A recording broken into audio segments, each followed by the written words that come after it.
Hello students, welcome back to elite mathematics classes. Student, previous lecture में discuss किया था हमने एक्सरसाइज नंबर 7.1 के क्वेश्चंस, और आज डिस्कस करेंगे आपसे नेक्स्ट टॉपिक जो बहुत ही इंपॉर्टेंट है, that is permutation. So let's start it.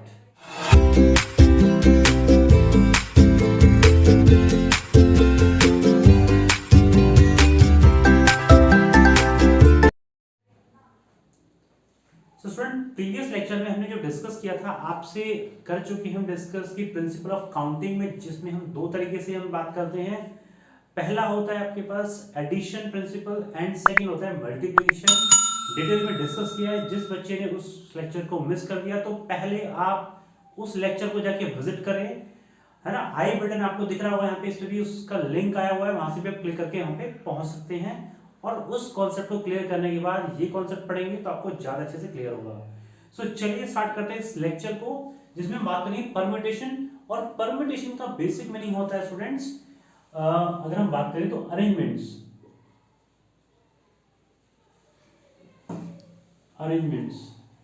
Arrangements of the words हो सकता है, अरेंजमेंट्स ऑफ द नंबर्स हो सकता है। वो डिफरेंट केसेस में डिफरेंट चीजें आपके सामने आएंगी, वो डिस्कस करेंगे हम। तो अरेंजमेंट जब हम बात कर रहे हैं तो अरेंजमेंट का बेसिक मीनिंग क्या होगा। जैसे हमने स्टूडेंट एक वर्ड लिखा ABC, ये 3 डिजिट का वर्ड है, और इससे हम बात करते हैं कि कितने तरीके से इस वर्ड को हम अरेंज कर सकते हैं। वही उसके नंबर ऑफ परम्यूटेशंस होंगे, ठीक है।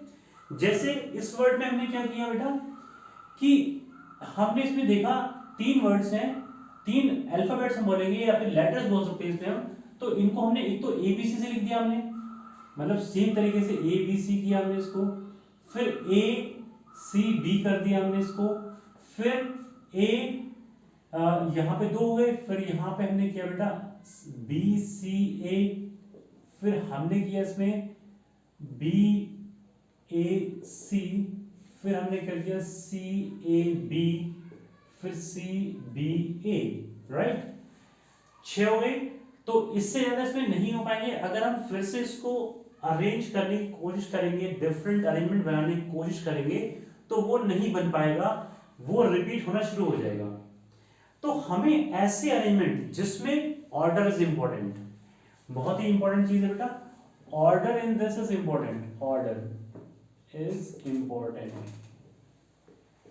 इसका मतलब ये हुआ कि अगर हम ABC लिख रहे हैं और AC भी लिख रहे हैं तो बेटा वर्ड्स तो, या फिर हम कहें उसमें लेटर्स तो सेम नंबर है, लेकिन यहां पर उसका अरेंजमेंट डिफरेंट है, तो ये डिफरेंट अरेंजमेंट गिना जाएगा। तो अगर हम इसकी बात करें तो यहां पर 3 लेटर को हम कितने तरीके से कर सकते हैं, 6 वेज में हम इसको अरेंज कर सकते हैं, ठीक है। जिसमें कि ऑर्डर इंपॉर्टेंट है। अगर हमारे पास ऑर्डर इंपॉर्टेंट ना हो तो हम इसको क्या कर सकते हैं, फिर तो हम एक ही लिखेंगे, बाकी सब तो सेम है, यानी कि लेटर्स तो उतने यूज रखे हैं उसमें, ठीक है। This is the basic concept of the permutation, right student. हमने देखा अभी तक कि हमारे पास ABC, हमने नंबर लिया, उसको अरेंज करके दिखाया आपको। दैट मींस अरेंजमेंट का मीनिंग क्या है, जिसमें ऑर्डर इंपॉर्टेंट होता है, यानी कि सीक्वेंस हम किस तरह से लगा रहे हैं वो इंपॉर्टेंट रोल प्ले करता है। अब हम बेसिक डेफिनेशन पे आते हैं कि नंबर ऑफ परम्यूटेशन, या फिर हम क्या कहते हैं बेटा arrangements, number of arrangements of n different objects, अलग अलग ऑब्जेक्ट्स होने चाहिए, taken r at a time. हम बेटा आर की वैल्यू को 0 से लेके n तक लिख सकते हैं, यानी कि 0 से बड़ी होनी चाहिए। अगर आपने कोई ऑब्जेक्ट सेलेक्ट ही नहीं किया, फिर उसका अरेंजमेंट क्या करेंगे आप, तो 0 से तो बड़ी होनी चाहिए, यानी कि एटलीस्ट 1 ऑब्जेक्ट इसका सेलेक्टेड होना चाहिए। और मैक्सिमम n कर सकते हैं, जिसमें हमने यहाँ पे कितना लिया है बेटा r। तो हम और एक चीज और इसमें ध्यान रखेंगे, ऑब्जेक्ट्स डज नॉट रिपीट, यानी कि अगर ए आया हमारे पास तो वो बार बार रिपीट नहीं कर सकता। तो जो यहाँ पे हम बात कर रहे हैं आर, हमने ऑब्जेक्ट लिए, तो अब एक एग्जाम्पल के थ्रू या फिर एक एक्सप्लेनेशन के थ्रू हम समझेंगे इसको कैसे, देखते हैं। तो अगर आर ऑब्जेक्ट को हमें प्लेस करना है, यानी कि अरेंज करना है, तो हमारे पास आर डिफरेंट प्लेसेस होने चाहिए ना। देखो यहाँ पे ऐसे कर करके हमने कितने बॉक्स बना लिए बेटा, 3, और ऐसे करके हम कितने बनाएंगे, R प्लेसेस बना लेंगे यहाँ पे, ठीक है। ये हमारे पास R प्लेसेस हैं, जिसके अंदर हमें इन इन डिफरेंट ऑब्जेक्ट्स को अरेंज करना है। अब ये पहला जो है इसमें कितने आ सकते हैं, n ऑब्जेक्ट्स आ सकते हैं, जिसमें से हमें r सेलेक्ट करने हैं। ठीक है, टोटल तो हमारे पास n है ना, तो हमने पहले भी किए n, दूसरे भी कितने आ सकते हैं भाई n-1। और स्टूडेंट क्योंकि ये टास्क जो है सब टास्क में डिवाइडेड है, तो हम इनको क्या करते चलेंगे, मल्टीप्लाई। ये आ गया भाई आपके पास, इसमें क्या आएगा n-2। अब बड़ी ही इंटरेस्टिंग बात हम बताने जा रहे हैं आपको। ये है फर्स्ट प्लेस, ये है सेकंड प्लेस, ये है थर्ड प्लेस और ये है आरथ प्लेस, राइट। तो अगर हम देख रहे हैं पहले प्लेस में तो n ऑब्जेक्ट्स आ सकते हैं हमारे पास में, दूसरे प्लेस में n-1 ऑब्जेक्ट्स आ सकते हैं, यानी कि n-1 तरीके से इसको हम फिल कर सकते हैं। ये वाला n-2, तो यानी कि जब नंबर 2 है तो n-1 यानी कि एक कम हो गया उसमें से, जब 1 है तो n था, 3 है तो 2, तो r होगा तो बेटा क्या होगा आपके पास, ये प्लेस हम कितने तरीके से फिल कर सकते हैं, सो दैट इज n-r-1। ये बात समझ में आती है, क्योंकि जब यहाँ पे हमने इसको कैसे लिख सकते हैं, इस वाले को हम इस तरीके से n-3-1, राइट, ऐसे इसको लिख सकते हैं, ऐसे इसको लिख सकते हैं हम। तो इसी तरीके से हमने आरत वाले को क्या लिखा, n-r-1, that means this is n-r+1, right. इस तरीके से हम इसको फिल कर सकते हैं और हर एक का हम क्या करेंगे बेटा, मल्टीप्लाई कर देंगे, क्योंकि हमारा टास्क क्या है, तभी कंप्लीट होगा जब हम इसको मल्टीप्लाई कर रहे होंगे। ठीक है, इतनी बात। तो अब यहाँ पर इस बात को लिखने के लिए हमें रिप्रेजेंटेशन होती है NPR, यानी कि इसी चीज को हम कैसे लिखेंगे, यानी कि हमने n ऑब्जेक्ट्स को n ऑब्जेक्ट्स में से r ऑब्जेक्ट को हमने क्या किया, चूज किया और उसको हमने अरेंज कर दिया in these veg, so that is NPR। अब बेटा NPR क्या है, ये जो प्रोसेस है हमारा, ये थोड़ा सा कम्बरसम हो जाता है, यानी कॉम्प्लेक्स हो जाता है, और इस कॉम्प्लेक्स प्रोसेस को इजी बनाने के लिए हम एक कॉन्सेप्ट पढ़ना पड़ेगा अभी, जिसका नाम है फैक्टोरियल। उस फैक्टोरियल की मदद से हम निकाल पाएंगे क्या है NPR, कैसे इनको अरेंज करते हैं और क्या क्या डिफरेंट डिफरेंट प्रोसेस अप्लाई होते हैं। सो उसको स्टडी करते हैं और चलते हैं नेक्स्ट टॉपिक फैक्टोरियल पे। सो स्टूडेंट स्टार्ट करते हैं विद फैक्टोरियल। क्या मीनिंग होता है, कैसे इसको रिप्रेजेंट करते हैं और कैसे इसको फाइंड अप करते हैं उसकी वैल्यू, बहुत ही इजी है, देखिए उसको इजी बनाते भी हैं। तो कैसे होता है, फैक्टोरियल n को रिप्रेजेंट करते हैं n और साथ में रिवर्स करके i लगा दो, यानी कि उल्टा i कर दो, that is a factorial sign, या फिर इसको एंगल की फॉर्म में रिप्रेजेंट करते हैं फैक्टोरियल n की फॉर्म में, राइट।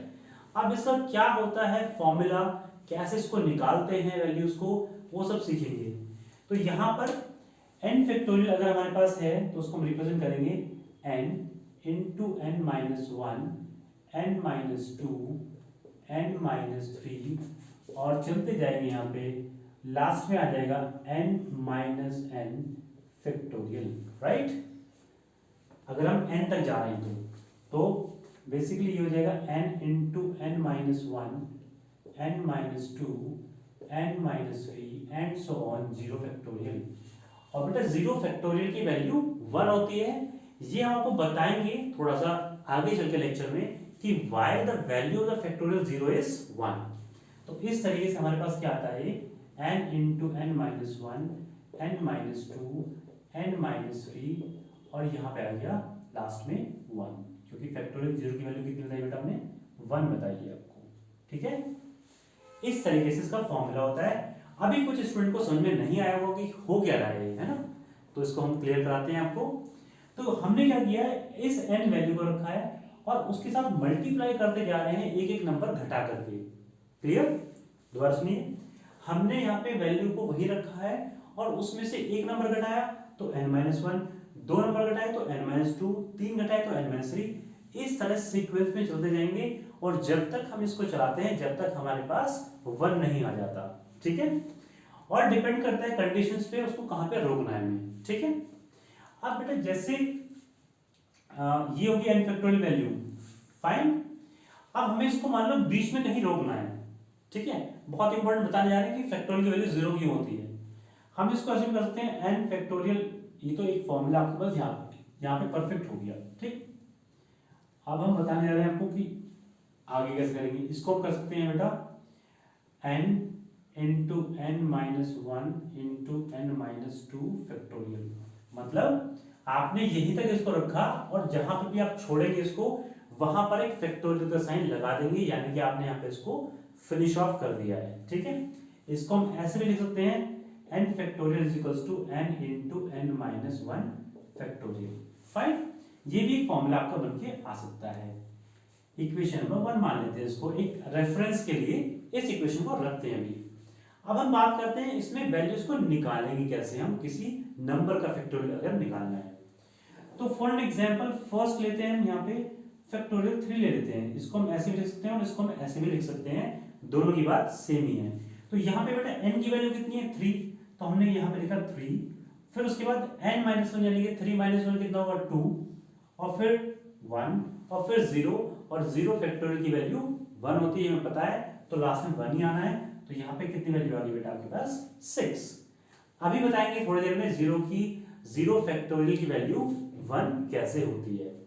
और दूसरा क्वेश्चन आपके दिमाग में एक और आ रहा होगा कि नेगेटिव फैक्टोरियल का वैल्यू क्या होगी। चलो 0 की तो हम निकाल लेंगे भी, -1 का क्या, -2 का क्या, तो कैसे हम इसको डिफाइन करेंगे वो भी आपको जस्ट थोड़ी देर पता चलेगा, इसलिए वीडियो को लाइक जरूर करिएगा। यहां पर सेकंड लेते हैं बेटा फैक्टोरियल 4 की value, so it will be, हम कह सकते हैं बेटा इसको 4 इंटू 3 फैक्टोरियल, डायरेक्टली बोल सकते हैं इस तरीके से हम। तो 4 तो हमने निकाल लिया है, मतलब 4 तो हमारे पास है, 3 फैक्टोरियल वैल्यू 6, तो कितना हो गया बेटा 24। तो आप देख रहे हैं कितना आसान है 24, सही। फैक्टोरियल 5 अगर आप देखें तो 5 इंटू 4 इंटू 3 इंटू 2 इंटू 1, या हम कह सकते हैं इसको 5 इंटू 4 फैक्टोरियल भी, कोई प्रॉब्लम नहीं है, एक ही बात है। यानी कि 5 इंटू 24 दैट इज 120 आएगा आपके पास में, क्लियर। फैक्टोरियल 6 की वैल्यू निकाल सकते हैं इस तरीके से, 6 into 5 factorial that is 720। Factorial 7 की वैल्यू निकाल सकते हैं यहाँ पे, that is 7 into 6 factorial that is 5040, और ऐसे ही 8, 9 और 10 की भी आप निकाल सकते हैं। सो आपको कैलकुलेशन फास्ट करने के लिए फैक्टोरियल 10 तक की वैल्यू अगर याद होंगी तो बहुत ही बेनिफिट मिलने वाला है आपको। ठीक है स्टूडेंट्स, अब हम बात करते हैं यहाँ पे कि फैक्टोरियल 0 की वैल्यू और फैक्टोरियल नेगेटिव की वैल्यू क्या क्या होती है। ठीक है, तो हमने यहाँ पे एक रेफरेंस के लिए एक इक्वेशन बनाई थी बेटा ये वाली, तो इसमें क्या था n factorial is equals to n into n minus one factorial. Fine, अब हम यहां से निकालते हैं n माइनस वन फैक्टोरियल की वैल्यू, तो कितनी होगी n factorial upon n, clear है। Now if we put n is equals to let's say 1 put कर लेते हैं, तो यहां पे आएगा 1 minus one factorial is equals to 1 factorial upon 1, तो 1 माइनस 1 हो गया बेटा 0 फैक्टोरियल दैट इज 1 फैक्टोरियल की वैल्यू 1 होती है, सो 1 अपॉन 1, तो 0 फैक्टोरियल की वैल्यू कितनी आ गई बेटा 1। ये आपको क्लियर हो गया होगा। और स्टूडेंट्स आपको लग रहा होगा ये तो बहुत ही आसान था, हम क्यों समझ नहीं पा रहे थे इसको, लेकिन कुछ चीजें कई बार आसान होती है वो अच्छे समझ में नहीं आती हैं, उनमें थोड़ा टाइम लगता है। ठीक है, अब बात करते हैं सेकेंड, अगर हम पुट कर दें बेटा n की वैल्यू 0 इस बार, ठीक है, n की वैल्यू 0 पुट करेंगे तो यहां पर इसकी बात करेंगे इसमें, तो यहां पे आएगा 0 minus one factorial is equals to 0 factorial upon 0, और 0 माइनस वन हो गया बेटा minus one factorial is equals to 0 factorial की वैल्यू 1 निकाल चुके हैं अभी हम, और upon 0 that is not defined. और अगर कोई चीज डिफाइंड नहीं है, यानी किसी भी नंबर को हम 0 से अगर डिवाइड करते हैं तो उसकी वैल्यू हमें डिफाइन ही नहीं होती है, और जब डिफाइन नहीं तो हम उसकी वैल्यू कैसे निकाल सकते हैं। That's why the 0 factorial is 1 and minus factorial is not defined. I hope student ये क्लियर हो गया होगा आपको, और अगर ये अच्छा लगा तो उसको जरूर लाइक करना, और अगर चैनल सब्सक्राइब नहीं किया तो चैनल को सब्सक्राइब भी करना। ठीक है स्टूडेंट, इस लेक्चर में इतना ही करते हैं। आई होप ये लेक्चर आपको अच्छा लगा होगा। अगर वीडियो अच्छी लगी तो वीडियो को लाइक करना, चैनल को सब्सक्राइब करना और शेयर करना। मिलेंगे आपसे नेक्स्ट लेक्चर में और डिस्कस करेंगे एक्सरसाइज नंबर 7.2 के questions. So till then take care and bye bye.